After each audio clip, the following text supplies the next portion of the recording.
Good afternoon, and welcome to today's webinar, 2019 Changes to School Immunization Requirements, presented to you by the California Department of Public Health Immunization Branch. I am your host, Edgar Ednicott, and with me today is Dr. Robert Schechter, Chief of the Clinical Policy Team here at the Immunization Branch. If you run into any technical difficulties, you can call or you can email Cecilia Levu at cicilia.levu@cdph.ca.gov. Today's webinar will be recorded and posted on shotsforschool.org over the next week. So if you run into any problems watching it today or want to review it at a later date, it'll be readily available for on-demand viewing. So in lieu of taking questions over the phone today during our quick Q&A portion, we'll be collecting any questions and comments through the chat function of the webinar. So your questions will only be viewable by the presenters. So we'll collect your questions, and really we can use some of those questions to help us develop FAQs for the Shots for School website. So when you registered for the webinar, we also gave you the opportunity to submit any questions they would like to see addressed live today. Most of your questions will be covered during Dr. Schechter's presentation, and several of the most commonly asked questions will be highlighted during today's Q&A portion at the end of the webinar. Either way, keep your questions coming, and we'll do our best to address them today or in future communications, including more content on Shots for School.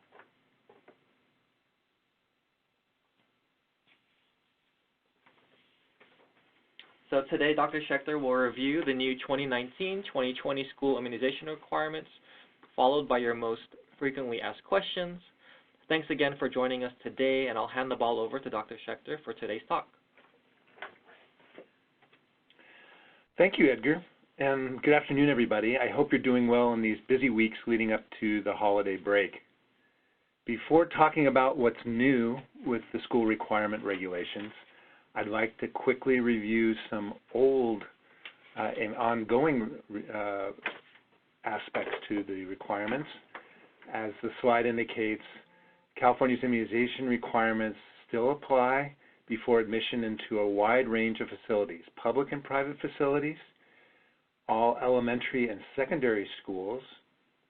In response to some of your questions, these include charter schools, schools that have students that are from military families, military dependents, and schools who are teaching students from outside of California, whether that's from another state or outside the country.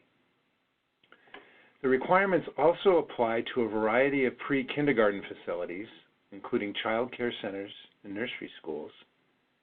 However, the changes under the new regulations are minimal for these pre-kindergarten settings. They do not affect which vaccines or the number of doses in these settings, whereas the majority of the changes apply to the elementary and secondary schools.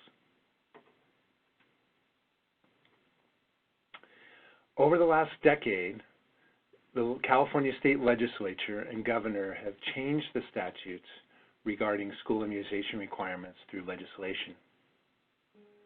In turn, the California Department of Public Health has recently changed the associated regulations that support and supplement these statutes.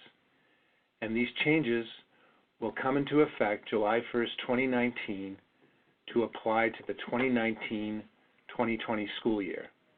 And even though they don't start until next July, we can talk about them today and you can share this information with your parents and communities. The language of the new regulations, these details are posted, the regulations are posted on the Shots for School website under the Laws section of the website and can also be reached on the URL on this slide. Similarly, the current regulations that apply until July 2019 and the ongoing statutes are also found on the Laws section of shotsforschool.org.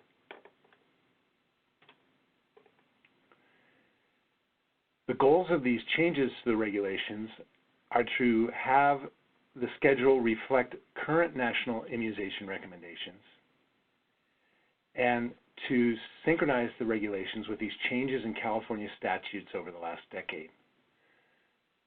The goal was to try and clarify and simplify whenever possible definitions, the requirements from K through 12, the tables which support the requirements, and to simplify and clarify and harmonize elements of the regulations throughout, including formatting and other minor changes. The first part of the regulations are a set of definitions, and I'll call your attention to a few of them. As has been the practice, kindergarten also applies to transitional kindergarten or TK programs. Requirements for kindergarten are requirements for transitional kindergarten as well. In contrast, child care centers, day nurseries, nursery schools, family daycare homes, all these settings are lumped under the term pre-kindergarten. And as mentioned, pre-kindergarten does not include transitional kindergarten. Transitional kindergarten requirements are lumped together with kindergarten requirements. In the definitions, licensed physician is clarified to mean a physician, an MD or doctor of osteopathy, licensed by California regulators, by the medical boards in California, or the osteopathic board.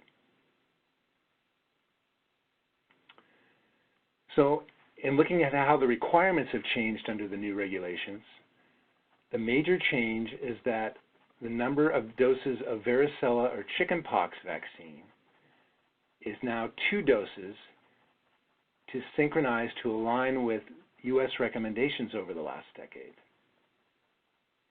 So the checkpoints that have this 2-dose requirement include children coming in for kindergarten or transitional kindergarten,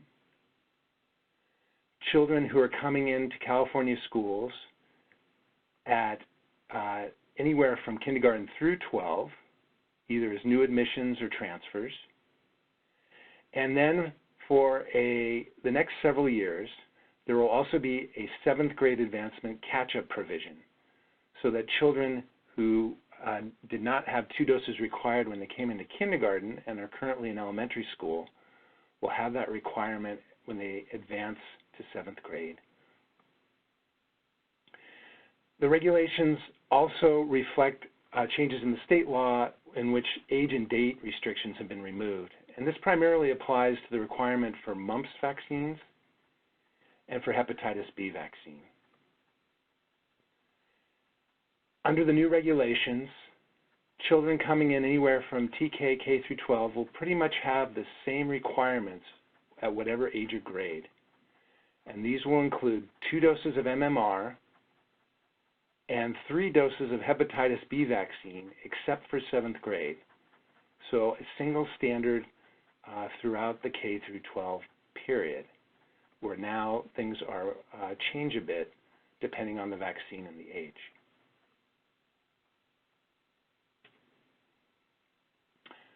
So you may be familiar with this table and the current regulations. It's been in place for many years, which details the vaccines required at certain checkpoints.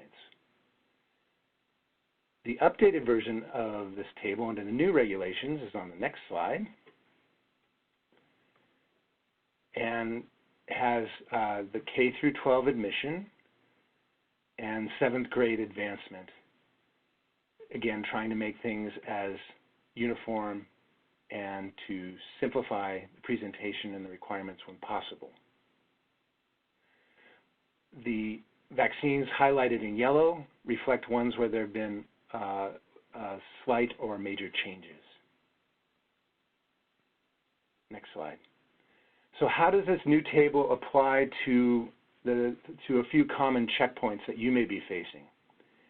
If you have children coming in for the 2019-2020 year and future years at kindergarten or transitional kindergarten, they will require 2 doses rather than 1 dose of varicella or chickenpox vaccine. For many years now, children have been required to have 2 doses of measles vaccine, which is part of the MMR combination vaccine.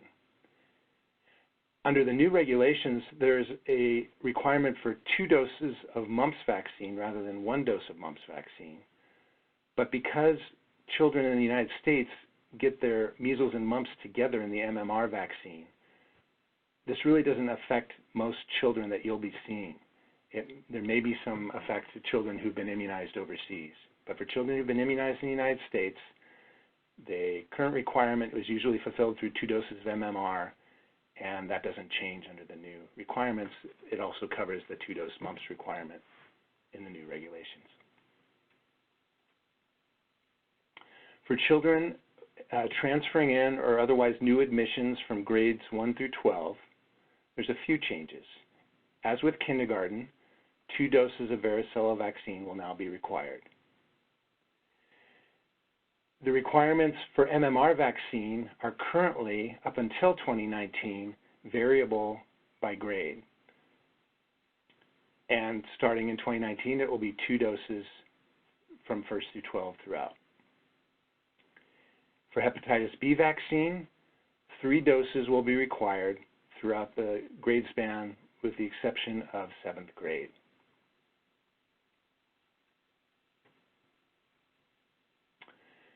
And when we're talking about advancement from children who are going from 6th grade into 7th grade, most of the children now, or with children now who are advancing to 7th grade, there's not currently not a 7th grade varicella check, but they will have received 1 dose in the past when they've come in at kindergarten or whatever grade they started California schools. Starting in 2019, they also will be required for many years for 7th grade advancement to have 2 doses of varicella or chickenpox vaccine.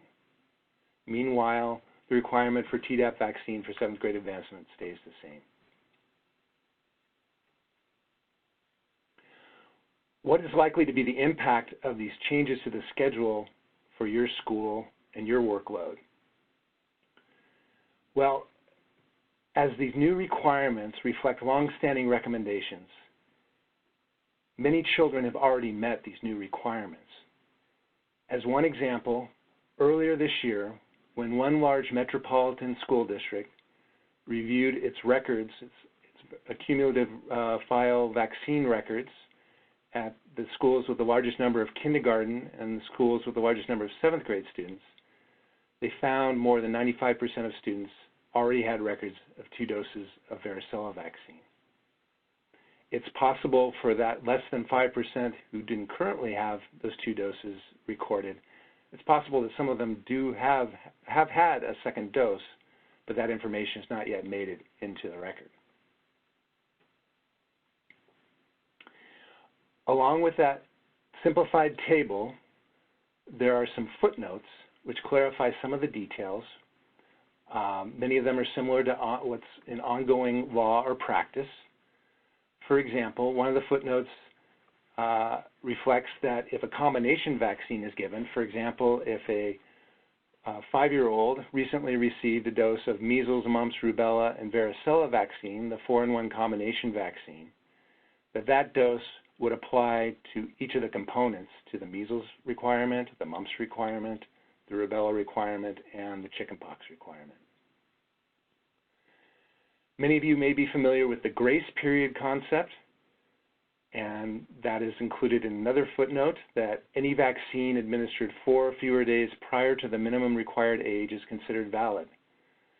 So for a child that received her first dose of MMR vaccine on the day before her first birthday, that dose can be considered valid and apply to the pre-kindergarten or the TK K through 12 requirements.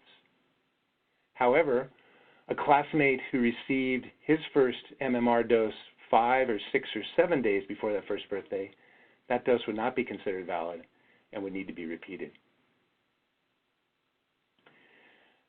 Requirements apply to transfer students, and if you are in an ungraded school, then once your students are 12 years and older, then they're subject to the 7th grade advancement requirements.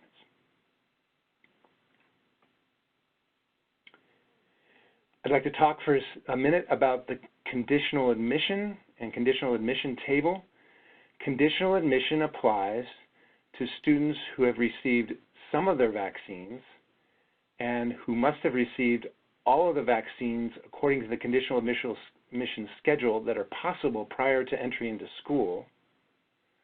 So that means that students have to have at least a first dose of each required vaccine and as many following doses as there's been time to receive. And then they're allowed to enter school conditionally and then continue in school as long as they are following up with the schedule. This is the current schedule that will be in place until next year. You may be familiar with, it's been there for many years. And on the next slide is the revised conditional schedule under the new regulations effective in 2019. The table is divided into 3 columns. On the left-hand side is the specific dose in the series. The middle column states the earliest a dose may be given in terms of timing of reminders for students on the conditional schedule. And then on the right-hand column is the interval, the end of the interval in which students must be excluded if they've not yet fulfilled the requirement. The yellow highlights show some times that have been modified, and whenever possible have tried to reduce the number of intervals in order to try and get as many requirements done at the same time and the fewest number of intervals to keep track of.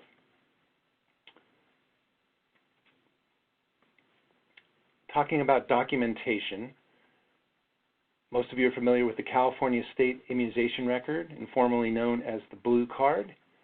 There will be a new Blue Card to reflect the new requirements.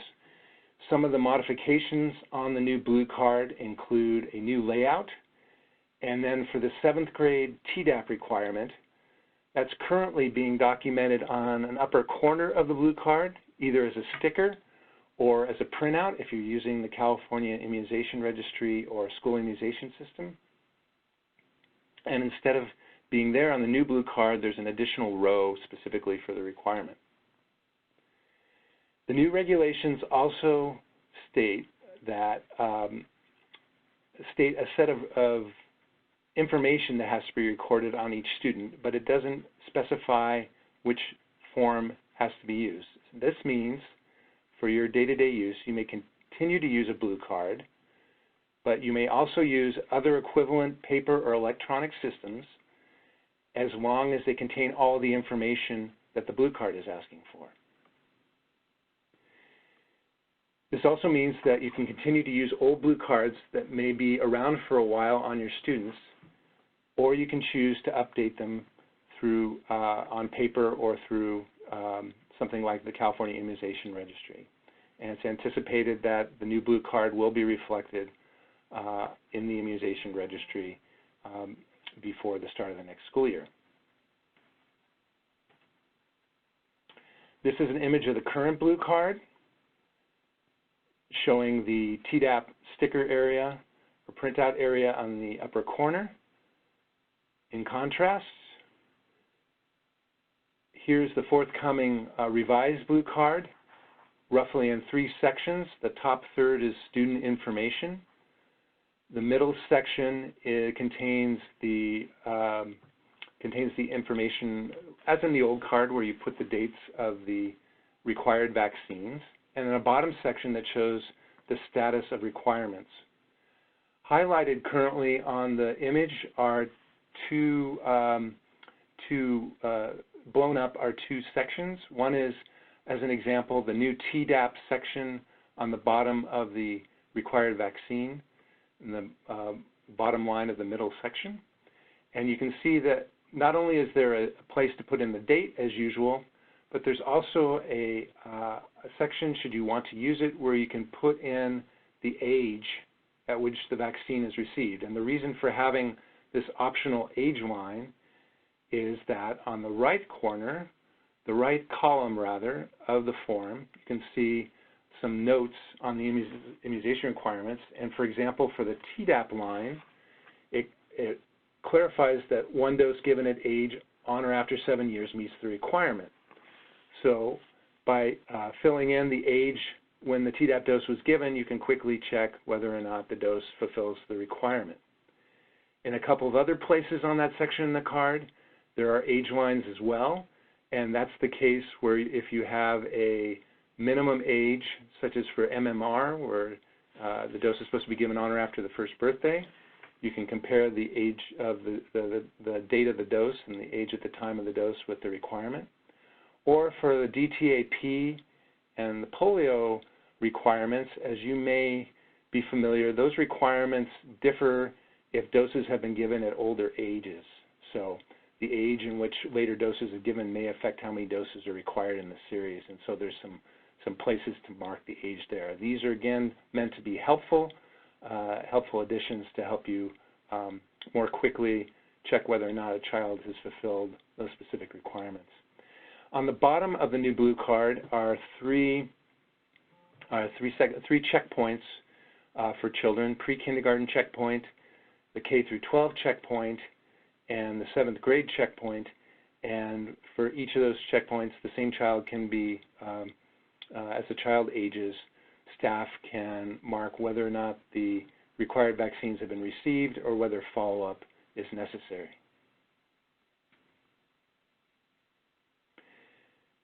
For exemptions, there are a few changes to the rules on medical exemptions in the new regulations. Medical exemptions must be signed by a California licensed MD or doctor of osteopathy. The medical exemption documentation must state the specific nature of the medical condition or the circumstance, specific medical reason why the exemption is being requested, whereas now the minimum requirement is that the physician state that there is a medical condition or circumstance that exists, and stating the specific nature has been an optional feature in 2019 and beyond. The exemption documentation must state the specific nature. There are two types of medical exemptions. There are permanent medical exemptions and there are temporary medical exemptions. For temporary medical exemptions, the new regulations state that they can be in place, they can be written for no more than 12 months at a time. If the condition still exists after 12 months, a physician can issue a follow-up medical exemption for an additional period of up to 12 months. This table summarizes the difference between the current and the future requirements. Again, for medical exemptions, the statement must include the specific nature of the medical condition or circumstance. The regulations clarify the document must be signed by the physician, and the physician must be licensed in California starting in 2019. The temporary medical exemptions have a 12-month limit, but follow-up temporary exemptions can be issued. In regards to personal belief exemptions, or PBEs, there really are no changes in the new regulations from the changes that were instituted a few years ago under Senate Bill 277 in the California Health and Safety Code, the statutory changes.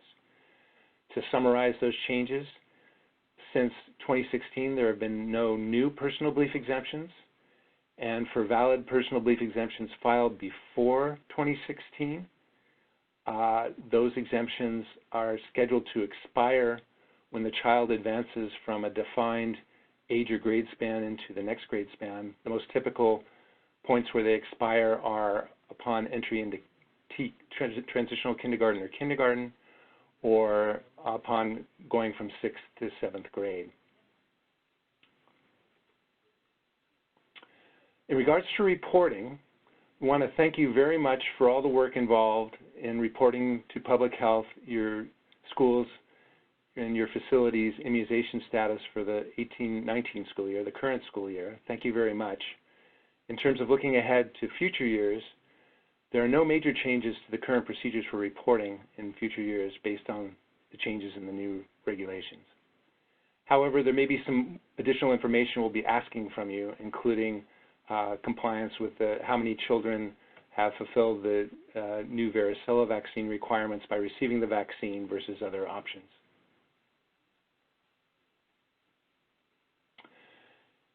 What steps can you do now to prepare for next year? And you may be doing some or all of these things already. But as children come into your school for the remainder of the school year to transfer in, you can make sure to record all varicella vaccine doses that they have received to make sure that those second doses that they've received them are in your records as they advance. Using the information that you have on your 6th graders, you can compile lists of sixth grade students, if your school teaches sixth and seventh grade, sixth grade. If your school teaches sixth grade, you can compile a list of those sixth grade students who have had fewer than 2 doses and who would be needing to fulfill the 2-dose requirement to advance to 7th grade. To supplement the information you have on file, you can check the California Immunization Registry for additional doses that children may have received but are not yet in your records. And then once again, please check shotsforschool.org for current and additional resources that can help you with your registration packets and registration efforts for fall admission. Some of these materials include the following guide, which again has the summary table of requirements for schools and for parents and providers. It also has the footnotes I was referring to earlier with some of the details.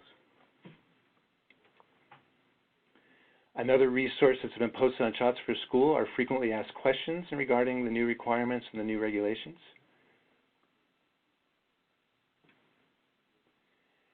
And we've posted some additional information now, and over the next weeks and months, there'll be more for your parents and for your staff and for your partners to help get through the next year and meet these new changes. The address, once again, www.shotsforschool.org. And if you can't find information on the website, please email us for information. If you need help with the California Immunization Registry, if you're your current user or interested in becoming a new user of the California Immunization Registry, this slide has the link for the CARE website and also some ways to reach the CARE Help Desk.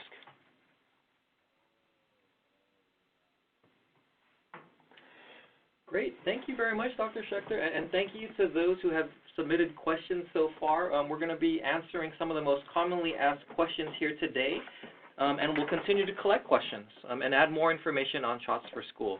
So as a repeat, you may submit questions to us via the chat feature or just send us an email, which is info@shotsforschool.org, and you can also find that email which is posted on the shotsforschool.org website. So let's go ahead and get to our first question. So Dr. Schechter, do the new regulations apply to pupils entering school in the remainder of the current 2018-2019 school year? No. The new regulations apply to 2019-2020 and future school years. They'll apply to any pupil whose first day of school as an admission is on or after July 1st, 2019. Next question. May our school notify parents about the new regulations in the remainder of the current 2018-2019 school year? Absolutely, yes. Materials to assist with notification and enrollment for the 2019-2020 school year will be posted on shotsforschool.org, and some of them are there now. But yes, you're certainly free and encouraged to start informing and notifying and getting families ready for the new requirements, even though they don't go into effect until after July. Under the new regulations, do we check 7th graders for all shots or just for 2 varicella and 1 Tdap? So for all 7th graders, whether they are advancing from 6th grade or new to your school, check for 2 doses of varicella and 1 dose of Tdap. Some students may need to be checked for additional vaccines.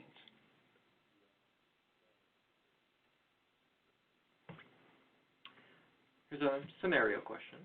I have a 6th grade student who got no vaccines, claiming a personal belief exemptions, or PBE. When she goes into 7th grade, will she need all vaccines or just the 2 varicella and 1 Tdap? So this would be one of the situations where additional vaccines would be required. For all new admissions And for children whose personal belief exemptions are expiring between 6th and 7th grade, check for all of the K through 12 immunizations required as listed on the table.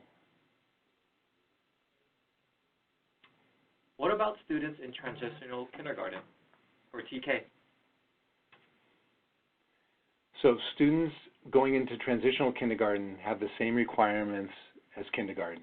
TK equals K for immunization requirements, and this information is confirmed on a California Department of Education website. There's a screenshot of which is on this slide. Here's another scenario question. Wendy is eager to start transitional kindergarten. She receives her first ever dose of varicella vaccine a month before the first day of school. She has received all of the doses for the other vaccines required for TK. May Wendy be admitted to TK? Yes, Wendy may be admitted to TK under the conditional admission schedule. She's not due for her second dose of varicella vaccine yet. The second dose of varicella vaccine can be given as early as 3 months, but no later than 4 months after the first dose. That's the language in the conditional schedule, and it also conforms, it also aligns with national recommendations to give the second dose 3 months after the first dose. Wendy may be admitted to transitional kindergarten on condition that she presents documentation of her second dose no later than 4 months after the first dose. So next fall, Ashley will transfer from Texas into 5th grade in California. She has a PBE in Texas and has not had any immunizations. What immunizations will Ashley need to attend school in California? So for Ashley, who has had the personal belief exemptions and no prior immunizations, she can fulfill California requirements by receiving the following doses: 3 of polio, 3 of Tdap and Td, that includes at least 1 of Tdap, 3 hepatitis B doses, 2 MMR doses, and 2 varicella doses. Note that she'll need at least one doses of each of these vaccines to start school, and then we'll need to continue with a follow-up with a catch-up under the conditional schedule to continue in school. The timing for these doses is listed on the conditional admission table. Thank you. Do students admitted in previous school years have to meet the new requirements in the 2019-2020 school year? Many do not, but some do. Many do not, and there'll be a number that will have to meet them. And these are some of the circumstances in which children who are already in school will have to meet them. If a child is considered an admission, meaning a new admission at any school or at any date, that could be a new admission or a transfer student, the child will have to meet the newer immunization requirements in effect at the time of admission. Another situation in which a child currently in school will need to meet the new requirements is when a 6th grader advances into 7th grade in the fall of 2019 or later. That child must meet the 7th grade advancement requirements, meaning the dose of Tdap and the 2 doses of varicella vaccine. Another situation in which a child currently in school will have to meet the new requirements is when a child has a personal belief exemption and is going from one span to the other, is coming into TKK or coming into 7th grade. That child will need to meet all the current immunization requirements. What do I do with a 7th grader who has not received any doses of DTaP? The answer here doesn't change between 2018 and 2019. The same rules are in place. The state requirements for school mirror national recommendations for this situation, and they're met by giving 1 dose of the Tdap vaccine followed by 2 more doses of either Td or Tdap. This is because the DTaP vaccine is only used up until the 7th birthday, and on or after the 7th birthday, the appropriate vaccine is the Tdap vaccine. So getting 3 doses for those who are 7 years and older, including the 7th grader, it would need 3 doses in the series, and 1 or 2 doses of TD vaccine can count towards the DTaP requirement, the requirement that's fulfilled by DTaP for younger children, including kindergarten-age children. So just to repeat, children who are 7 years and older, including a 7th grader, no record of prior doses of DTaP, DTP. They need a 3-dose series, and at least one of those doses needs to be Tdap. That dose will also meet the Tdap requirement for 7th grade. To help with catching these children up, such as children that are come to your school with no records of any prior immunizations, perhaps from another country, this new reference material, this new resource from CDPH, which is linked, the link is on the slide, can help with the catch-up schedule to help children meet both national recommendations and school requirements. Do the new regulations affect the availability of PBEs in California? No, the new regulations do not affect the rules on personal belief exemptions, and additional information about that is on the Shots for School website.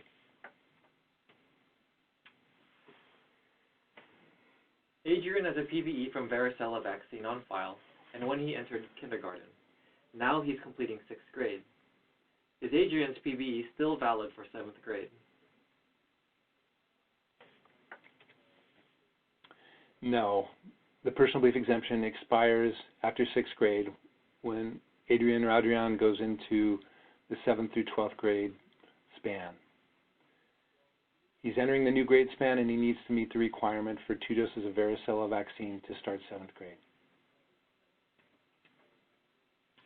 What documentation is needed for a child with a confirmed history of chickenpox disease? A generation ago, when you and I were younger, chickenpox was very common. Most all children had caught chickenpox by the time they got their driver's license. But these days, chickenpox disease has become very uncommon. Probably less than 1% of children have had it because of immunizations, because of the vaccine being available. Moreover, many recent cases of chickenpox have been harder to diagnose, either because the rash doesn't look as typical or because fewer people are familiar with chickenpox. As are the current rules, a history of chickenpox disease from the parent by itself is insufficient to meet school requirements. So for children, those infrequent children who have had a physician-documented history of chickenpox, they are eligible for a medical exemption from the chickenpox vaccine, the varicella vaccine requirement. Again, this would require physician-confirmed chickenpox disease and a physician-documented medical exemption. Will schools need to transfer information from students' existing blue cards to the new blue card? No, it's up to the schools whether they want to continue to use the existing blue cards. They may have to put in some additional information in those blue cards to contain all the information in the current blue card, but they're certainly welcome to retain and use the older blue card, or they are also able to transfer to the new blue card if they prefer. Again, the California Immunization Registry is expected to be able to print the new blue card, and we'll certainly check Shots for School and the CARE website for updates on the timing of that. And it is possible that many school information systems that currently print the blue card, it's possible that they may update their ability to accommodate the new blue card, but I don't have any specific information about systems or timing, which systems may or may not be doing that.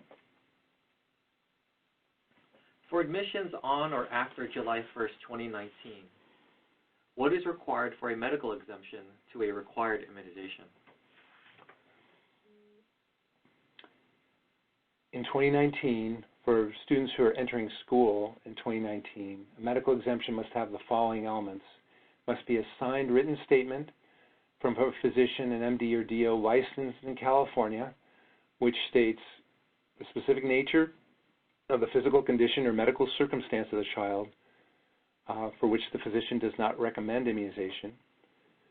As previously, it must list each specific required vaccine that is being exempted, whether the exemption is permanent or temporary, and if it is a temporary medical exemption, under the new regulations, there must be an expiration date of no more than 12 calendar months from the date of signing.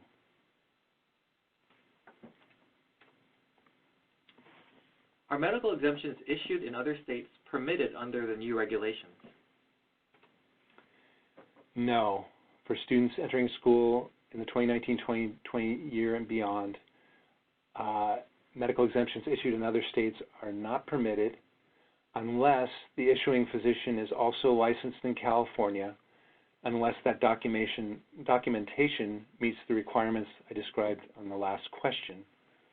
There are some physicians who practice in other states who have licensure in California as well, and that would be a prerequisite or a requirement.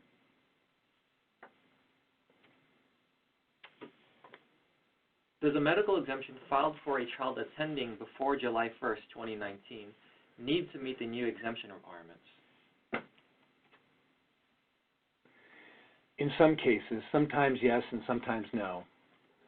Medical exemptions filed previously will remain valid until the earliest of two conditions. One condition would be is when the child is next considered to be an admission at a school or pre-kindergarten facility. And this situation would apply to both temporary and permanent medical exemptions. When the child is at the new facility and considered to be a new admission, then the child will need to meet the current requirements under the new regulations. Will need to meet the requirements of the new regulations for medical exemptions. The other situation is there's a current medical exemption that expires on its original exemption date, then the child, for any future exemptions, would have to meet the new requirements. What are the requirements for students entering a home-based private school or independent study program and do not receive classroom-based instruction? This question hasn't changed with the new regulations and has been the same over the last few years under the statute in Senate Bill 277. Students who are entering a home-based private school or an independent study program and do not receive classroom-based instruction are not subject to immunization requirements. Nonetheless, parents or guardians must provide records to the respective schools of any required immunizations received by these students, and moreover, the schools are still required to report school immunization coverage each fall, even if some or all of their students are not subject to the requirements. Great. Thank you very much for going through a number of the most commonly asked questions from our participants. We're going to go ahead and take some time here to take a look at some of other questions that we received through the chat function and through email. So here's our next question.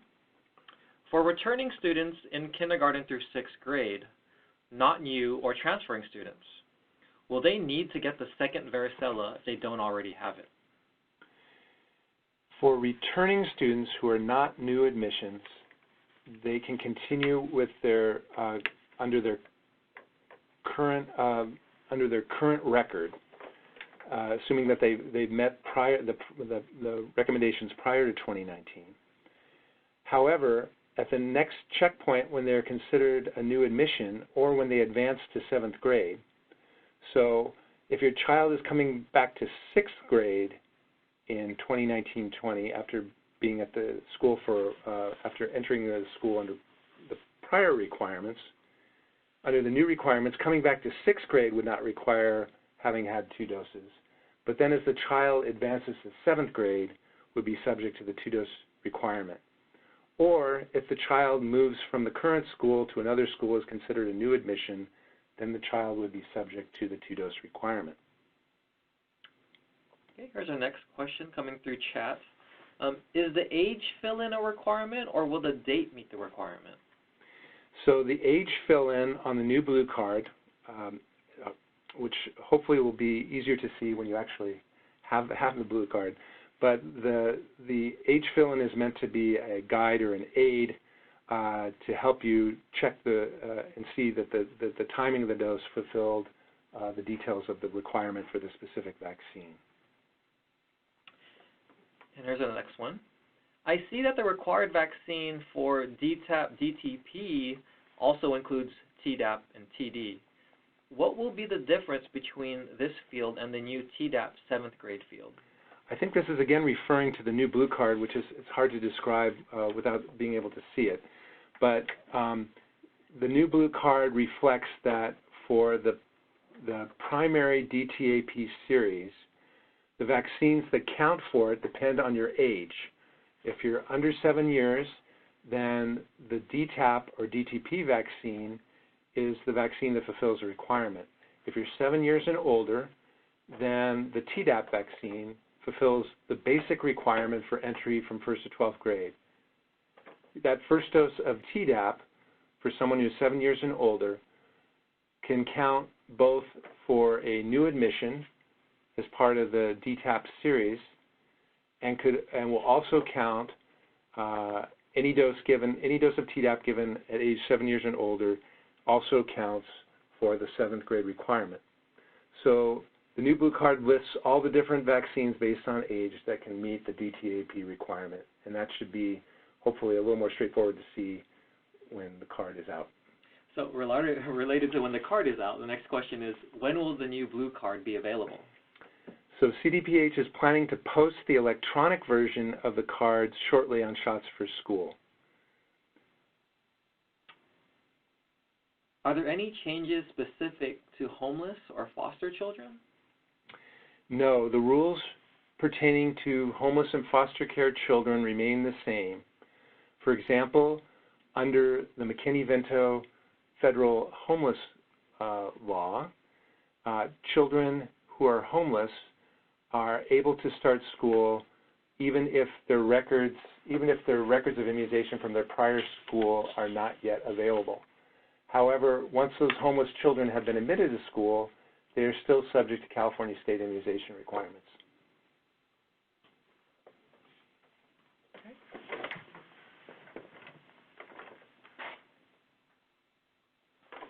Well, thank you very much, Dr. Schechter, for responding to many of the questions that we received so far, and we're going to continue to address many of these questions through our Shots for School website. I want to remind you that we also have the FAQs that we just recently posted on Shots for School today, so you can access that if you didn't get any of your questions answered.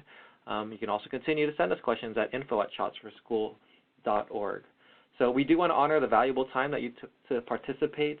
We want to thank you for joining us today, and a special thanks to Dr. Schechter again for providing a review of the new requirements. Again, this webinar is being recorded and will be posted shortly on Shots for School. And lastly, this concludes our webinar. We want to sincerely thank you for all that you do, especially school staff and administrators, for your support in implementing school immunization requirements. We understand that it takes significant teamwork and effort. We want to thank you for keeping California's children healthy and in the classroom, and have a great afternoon.